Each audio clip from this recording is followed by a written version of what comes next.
Kingdom Hearts 2 was a big step forward when comparing it to Kingdom Hearts 1, especially in terms of the gameplay. But one thing that did not change was the level up system. Well, it kinda changed, but not much. Just like in Kingdom Hearts 1, although it does not appear at the very start, you still have to make a choice which weapon/power you'll prioritize for your playthrough. However, in Kingdom Hearts 2, you don't have to give up any other power like you did in Kingdom Hearts 1. With that said, unlike Kingdom Hearts 1, there are two factors I like to think about when making this decision. The first factor, and the most important one, is the difficulty. If you're playing on critical mode, pick up the shield.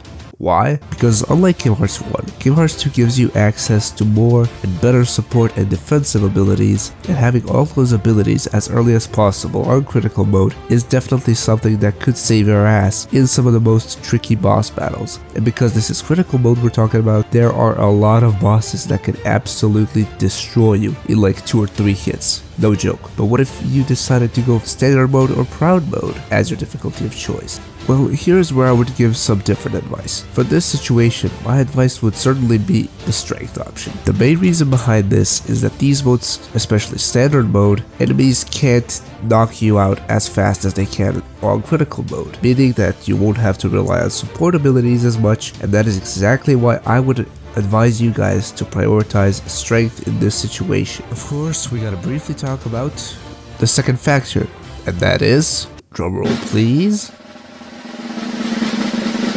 your playing style. Just like I said in the video about Kingdom Hearts 1, if you're more of a magic user, pick up the staff. Does anyone actually do that? I'm kind of curious right now. Leave your guys' opinions on this in the comments down below. Do any one of you actually pick the staff? I highly doubt it. Anyways, if support abilities are your priority, take the shield. That is my advice for critical mode, as I said, and it will be, at least for me it was, and I think it would be for you, the best option if you're playing on critical mode. And if you're one to rely on brute force to get you out of the situations, may the force be with you, which I do most of the time, but not always, as I said, your choice is of course going to be the sword. But my final advice for you would be sword if you're playing on proud, standard, or beginner mode. Another thing I wonder, does anyone actually play on beginner mode?